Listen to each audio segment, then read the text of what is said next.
Halo semua, salam sejahtera Malaysia. Selamat datang ke channel Fels Lifestyle. Tentu Anda maupun yang dihormati sekalian. Pilihan raya negeri yang bakal diadakan pada 12 Ogos telah menarik perhatian ramai orang. Terutamanya sentimen-sentimen menjatuhkan kerajaan, menjatuhkan Perdana Menteri hari ini.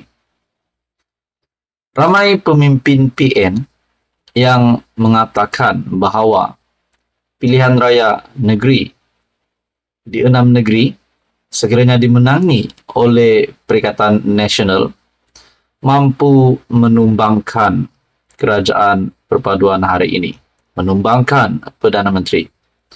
Sekali lagi, celah mana yang akan memberi kesan kepada kepimpinan Perdana Menteri di dalam pilihan raya negeri?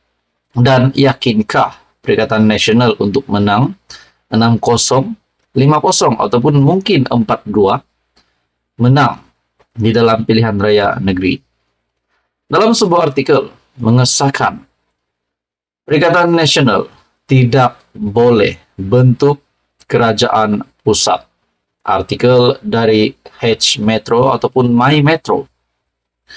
Adakah di sini sudah tiada lagi harapan Muhyiddin, harapan Hadi Awang, Azmin Ali, Sanusi, Hamzah Zainuddin, Faizal Azumu, ataupun mana-mana kepimpinan Perikatan Nasional ataupun PAS yang seringkali membawa sentimen menjatuhkan kerajaan hari ini?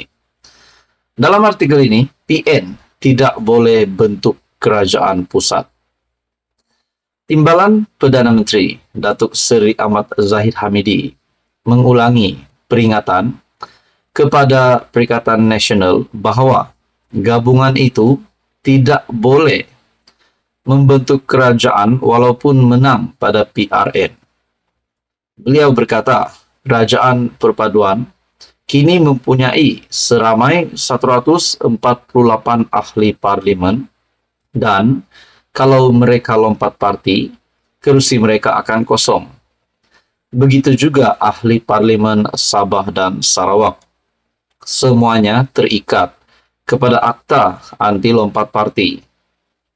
PN tidak boleh membentuk kerajaan pusat dengan adanya akaun bersumpah kalau ini pun tidak difahami oleh seorang presiden sebuah parti, Tan Sri Abdul Hadi Awang.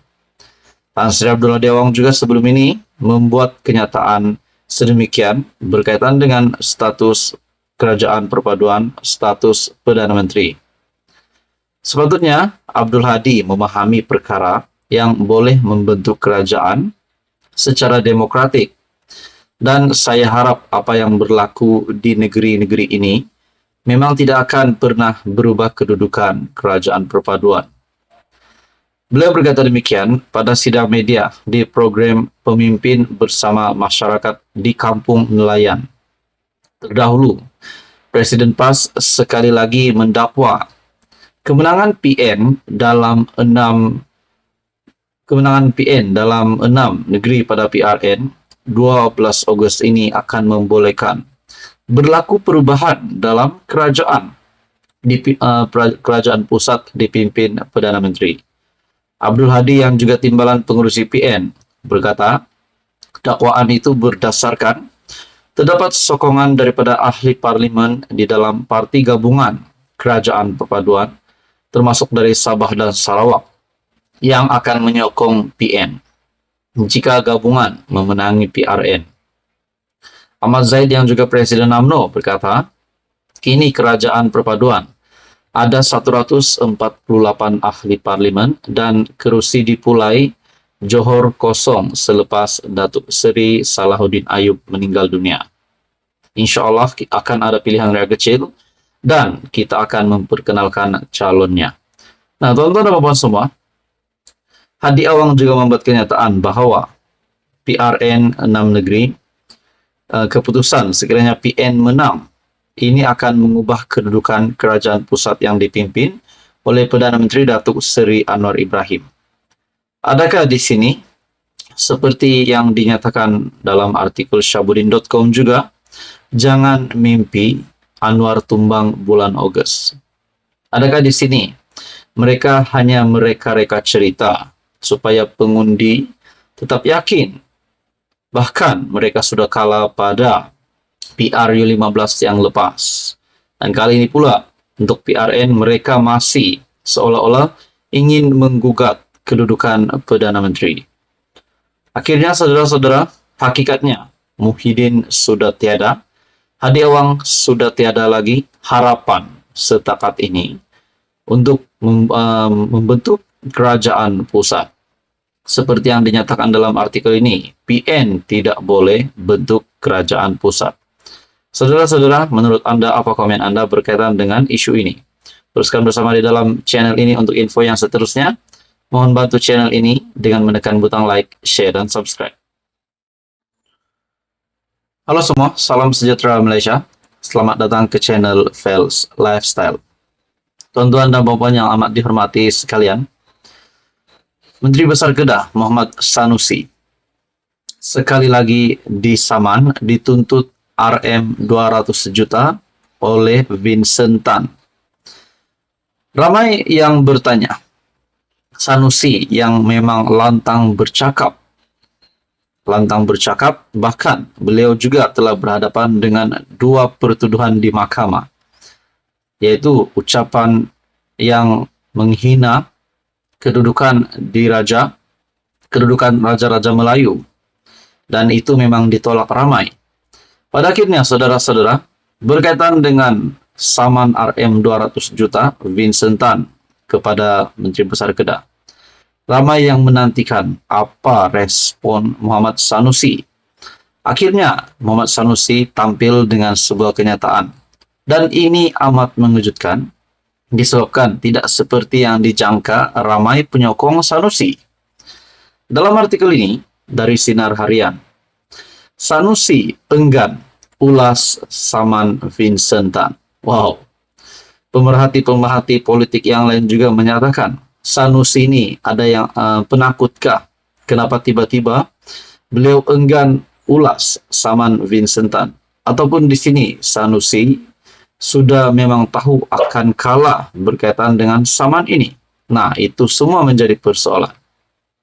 Dalam artikel ini, Menteri Besar Kedah, Datuk Seri Muhammad Sanusi, enggan mengulas lanjut mengenai saman terhadapnya yang dibuat oleh pengasas kumpulan berjaya, Tan Sri Vincent Tan, dengan menuntut pampasan ganti rugi sebanyak RM200 juta.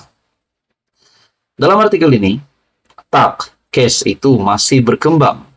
Dokumen sedang didedakan, kita tengoklah sehari dua lagi. No further comment.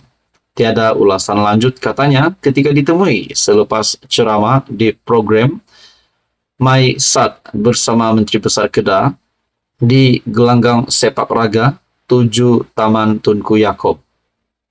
Tuntutan itu dibuat susulan dakwaan Sanusi membuat kenyataan berunsur fitnah dan tidak benar mengenai projek Gerbang Maritim Selangor ataupun SMG.